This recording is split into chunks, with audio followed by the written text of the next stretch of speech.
তো আজকে আমার আর কি ট্রানজিট পড়ছে প্রায় 18 ঘন্টা। এয়ারপোর্টের বাইরে এসে পড়ছি। সুন্দর একটা জায়গা, মানে চারপাশে পাহাড়, পরে মেঘ, মনে হইতেছে পাহাড়টাকে টাচ করতেছে। মানে এটার মসজিদটাতে জোহর আর আসর নামাজ শেষ করলাম।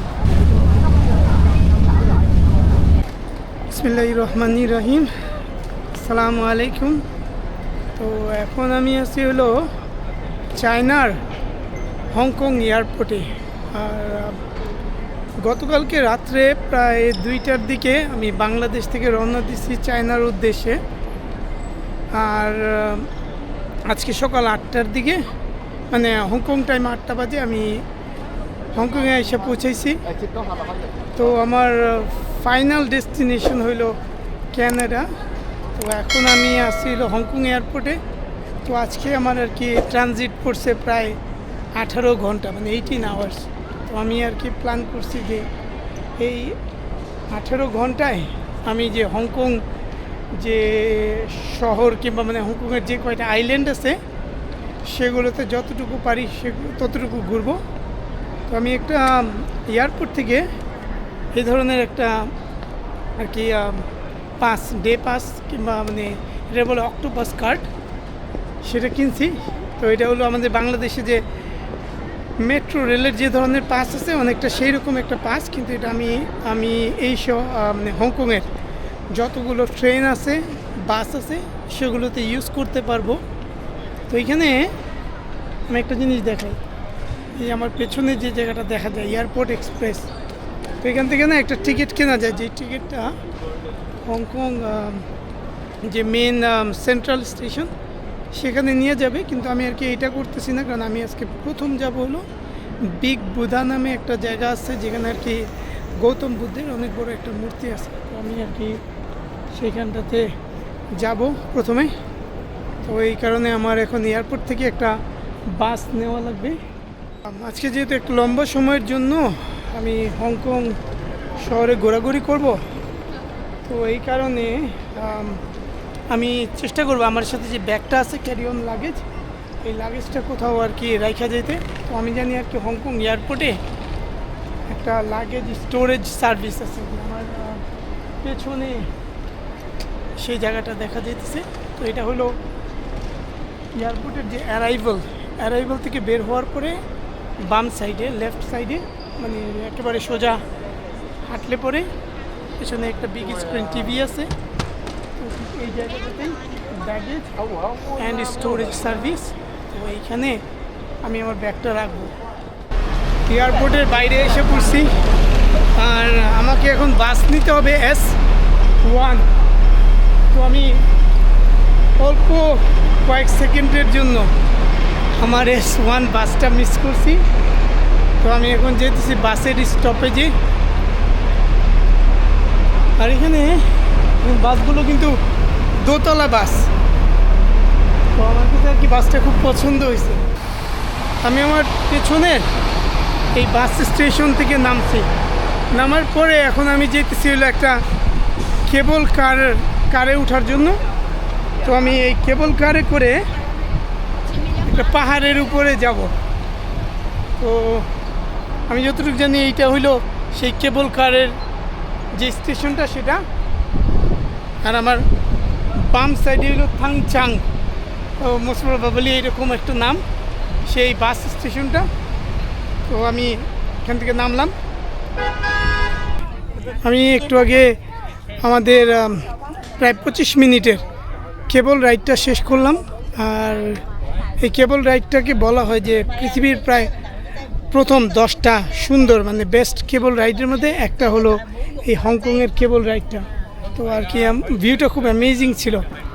আমরা আর কি পানির উপর দিয়ে আসছি, আর দুই পাশে অনেক বড় বড় পাহাড়।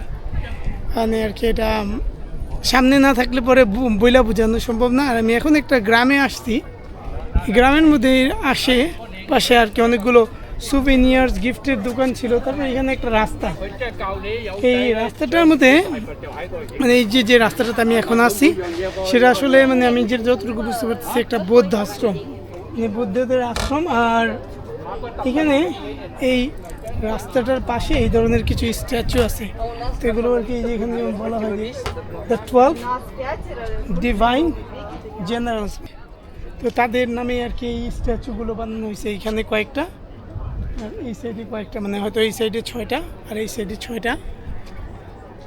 আর এই জায়গাটাতে আমার পেছনে একটা চত্বর আছে, এখানে আর কি অনেকেই ছবি তুলতেছে। আর ওই ডান সাইডটাতে যদি আমি যাই, সেটা আমাকে নিয়ে যাবে প্রায় 200 কত স্টেপ, যেন আমার এক্স্যাক্টলি মনে নেই। তো বলা হয় যে ওই সিঁড়িগুলো দিয়ে আমি উপরে উঠলে পরে মানে আর কি গৌতম বুদ্ধের যে স্ট্যাচু আছে সেই জায়গাটাতে যেতে পারবো। তো আমার মেন গোল তো আর কি গৌতম বুদ্ধের দেখা না, এটা আর কি আমি এই জায়গাটা সম্বন্ধে দেখছি, শুনছি। তো আমার কাছে আর কি মনে হচ্ছে যে এখানে আসলে পরে, হংকংয়ে আসলে পরে আমি এই জায়গাটাতে আসবো। তো আমি যখন এখানে আসছি, আমার কেবল রাইডটা নিচে হলো প্রায় 300 হংকং ডলার। তো এটা আর কি আমার কাছে মনে হয়েছে একটু এক্সপেন্সিভ, কিন্তু বাট স্টিল ওয়ার্থ ইট, কারণ আমি যে জায়গাটাতে আসছি খুবই সুন্দর একটা জায়গা, মানে চারপাশে পাহাড়। আর এই যে পেছনে বিশাল একটা মানে সিঁড়ি দেখা যাচ্ছে, আমি এই সিঁড়িটা দিয়ে উপরে যাবো এখন। আর পেছনে হলো গৌতম বুদ্ধের স্ট্যাচুটা, আর এই স্ট্যাচুটাতে গৌতম বুদ্ধ একটা পদ্ম ফুলের উপরে বসে আছে। আর এই পদ্ম ফুল প্লাস গৌতম বুদ্ধের এই স্ট্যাচুর যে ম্যাটেরিয়াল, এগুলো কিন্তু হলো ব্রোঞ্জ দিয়ে বানানো হয়েছে প্রায় আজকে থেকে 30 বছর আগে। তো আমি যে জায়গাটাতে দাঁড়ায় আছি, সেখান থেকে আশেপাশের ভিউটা খুবই সুন্দর। এটা আর কি আমি বইলা বুঝাইতে পারবো না যে আমার এখান থেকে ওই দূরে অনেকগুলো ছোট ছোট দ্বীপ দেখা যাচ্ছে, মেঘ একেবারে পানির সাথে মিলে গেছে। আর এই পাহাড়টা তো মানে আমি জানি না আমার ক্যামেরাতে কতটুকু বোঝা যায়। এখানে একটা পাহাড় আছে, পাহাড়ের উপর দিয়ে একেবারে মেঘ মনে হইতেছে পাহাড়টাকে টাচ করতেছে, মানে পাহাড়ের নিচে দিয়ে মেঘ যেতেছে। দাঁড়ায় দেখার মতো আর কি একটা জায়গা।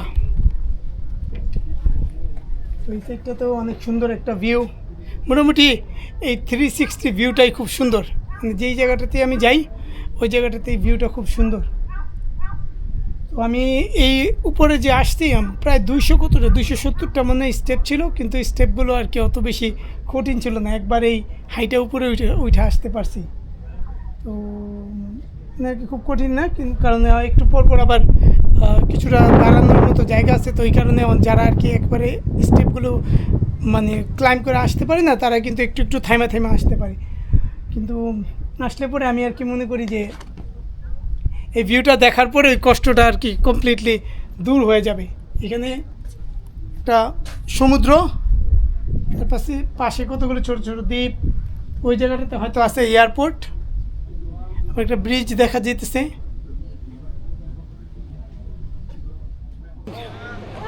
আমি এখন এই কেবল কার স্টেশনটাতে আইসা পড়ছি। তো এখন আমি যাব আমার পরের ডেস্টিনেশন, যেটা হলো হংকং ডাউনটাউন কিংবা সেন্ট্রাল স্টেশন, যেই জায়গাটাতে, সেই জায়গা। আমি কেবল কার থেকে নামার পরে আমার পেছনে যে শপিং মলটা আছে রাস্তায়, সেটাতে গেছিলাম কিছু খাবার কেনার জন্য। তো আমি আর কি এই শপিং মলটার ভিতরে হালাল কোনো খাবার তেমন খুব একটা পাইনি, ওই কারণে জাস্ট 1 কাপ কফি কিনছি। আর এই 1 কাপ কফি আমার পড়ছে প্রায় 40 হংকং ডলার, মানে যেটা আর কি US ডলারে কনভার্ট করলে পরে প্রায় 6 থেকে 7 ডলারের মতো পড়ে। তো আমার কাছে একটু মনে হয়েছে মানে একটু বেশি এক্সপেন্সিভ, কিন্তু তারপর আমার একটা কফি দরকার ছিল, তো ওই কারণে আমি কিনলাম। কিন্তু এখন আমি চলে যাবো আমার এই সাইডে যে বিল্ডিংটা দেখা যাচ্ছে, সেটা হলো মেট্রো ট্রেন স্টেশন। এই মেট্রো ট্রেন স্টেশনে করে আমি চলে যাবো এখানে কাউলুন নামে একটা এরিয়া আছে, যেখানে মসজিদ আছে, কিছু হালাল রেস্টুরেন্ট আছে। তো আমি আর কি সেখানে যাব, নামাজ পড়বো, তারপরে কিছু খাবার টাবার কিনবো। তো ইনশাআল্লাহ আমি কাউলুনে আজকে জোহরের নামাজটা পড়বো।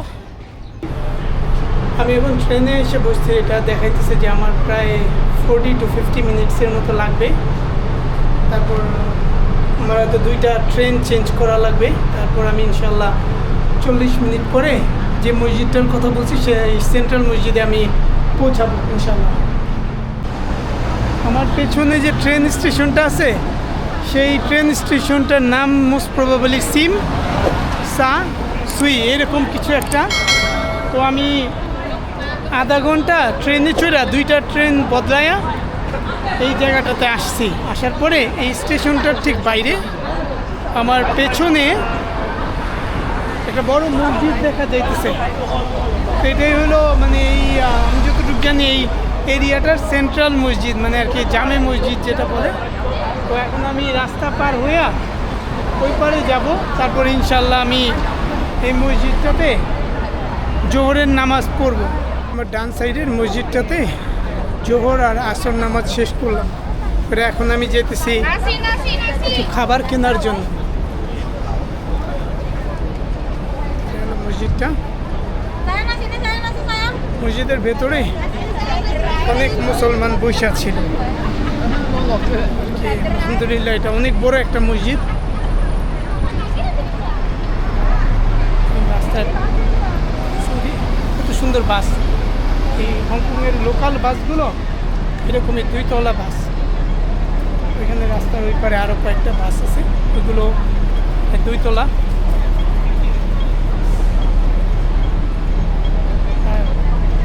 এই মসজিদটা হইল যে ট্রেন স্টেশনটা আছে আমার পেছনে দেখা যায়, এই ট্রেন স্টেশনটা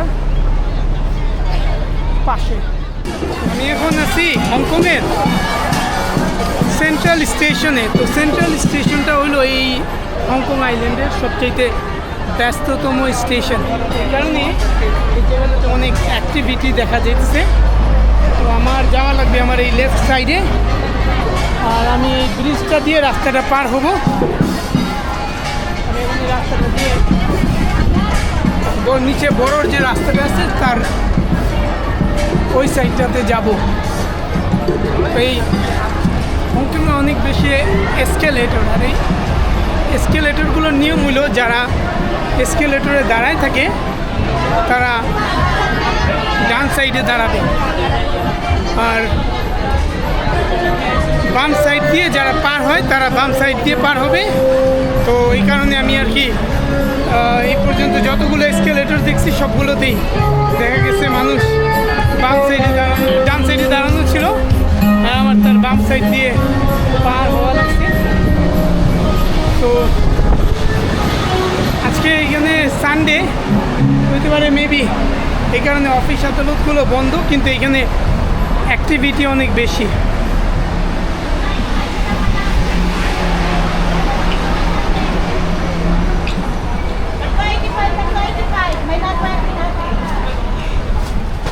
এখানে অনেক ছোটো ছোটো ধরনের জামা কাপড় নিয়ে বসছে তারা, ছোটো মার্কেটের মতো।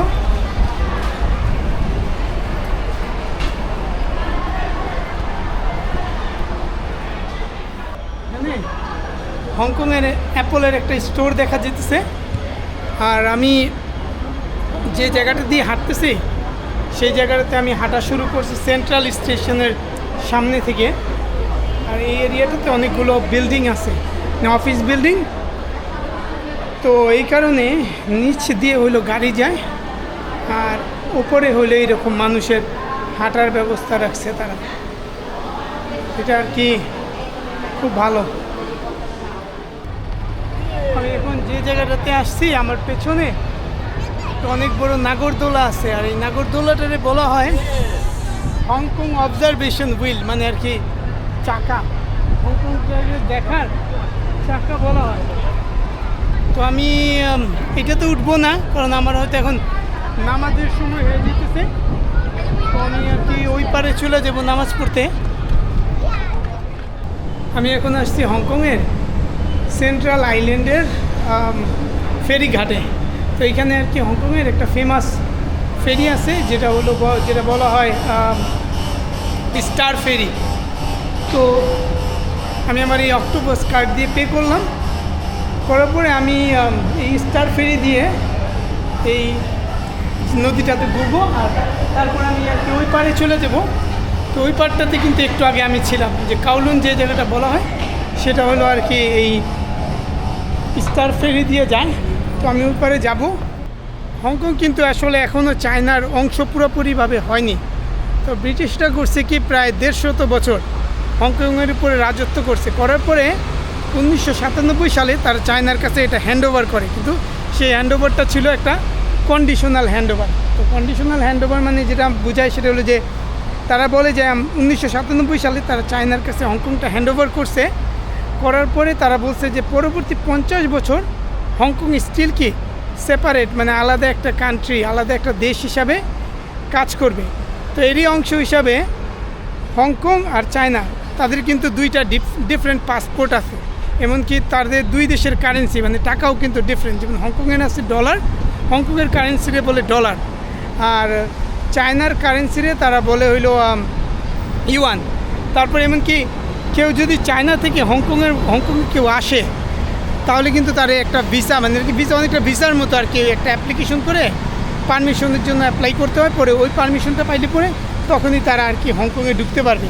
তো মানে হংকং চায়নার অংশ, কিন্তু এখনও আবার কমপ্লিটলি চায়নার অংশ হয়নি। তো এই কারণে আর কি আমরা মানে চাইনিজরা, তো চায়না হলো একটা কমিউনিস্ট কান্ট্রি, কিন্তু হংকং কিন্তু একটা ডেমোক্রেটিক মানে গণতান্ত্রিক একটা দেশ, মানে দেশ প্রদেশ যেটাই বলি। আর এই হংকংটা হলো কয়েকটা এরিয়া নিয়ে একসাথে একটা প্রদেশের মতো। তো হয়তো আজকে থেকে আরও মেবি 25 বছর পরে চাইনিজ সরকার অলরেডি ট্রাই করতেছে বিভিন্ন মানে আর কি তাদের বিভিন্ন পলিসি অলরেডি হংকংয়ের উপরে ইমপ্লিমেন্ট করার চেষ্টা করতেছে ধীরে ধীরে। হয়তো আজকে থেকে আরও 25 বছর পরে মেবি হংকংয়ের উপর চায়নার আরও বেশি কন্ট্রোল হবে। তো আজকে আমি দুপুরে যেই মসজিদটাতে জোহরের নামাজ পড়ছিলাম, সেখানে আমি জোহর আর আসর নামাজ পড়ছি, পড়ার পরে আসরের পরে আমি বের হয়ে চলে গেছিলাম। পরে 3 ঘন্টার মতো বাইরে ঘোরাঘুরি করছি, তারপর আবার মাগরিবের নামাজের সময় আসছি একই মসজিদে, আইসা মাগরিব আর ঈশান নামাজটাও পড়ছি। পড়ার পরে আমি আমার ঈশান নামাজটা শেষ করছি হলো রাত্র 8টার দিকে। তারপর 8টার পরে 8টা থেকে রাত্র 10টা পর্যন্ত 2 ঘন্টা আমি এই পেছনে হারবারটাতে বসে ছিলাম। আর হারবার থেকে মানে ওই যে সেন্ট্রাল যে আইল্যান্ডটা, মানে ওই পারের আইল্যান্ডটা, সেটার দৃশ্য খুবই সুন্দর ছিল, মানে আর কি খুব এনজয় করার মতো ছিল, অনেক সুন্দর বাতাস ছিল।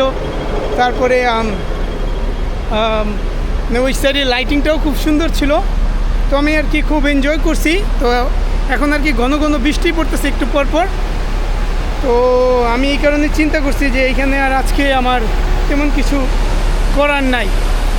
তো আমি এই কারণে চিন্তা করছি যে মেবি আমি আমার এয়ারপোর্টে একটু আগেই চলে যাব। তো আমি আরেকটা জিনিস চিন্তা করছি, সেটা হলো যে আমি ট্রেনে করে আসছিলাম সকালে, কিন্তু আমি যাব এখন বাসে করে। তাতে হয়তো আমার একটু সময়টা বেশি লাগবে, কিন্তু আমি হংকং শহর কিংবা প্রদেশ যেটাই বলি শহরগুলো দেখতে দেখতে আমি এয়ারপোর্টে যেতে পারবো। তো আমার ম্যাপে দেখাইতেছে প্রায় 1 ঘন্টার মতো লাগবে। তো আমি এখন বাস স্টপের দিকে হাঁটতেছি, আর বাস স্টপেজে গিয়ে তারপর আমি বাসটা নিয়ে এয়ারপোর্টে চলে যাব। তো এই কারণে আমি আমার আজকের ভিডিওটা এইখানেই শেষ করতেছি। আসসালামু আলাইকুম।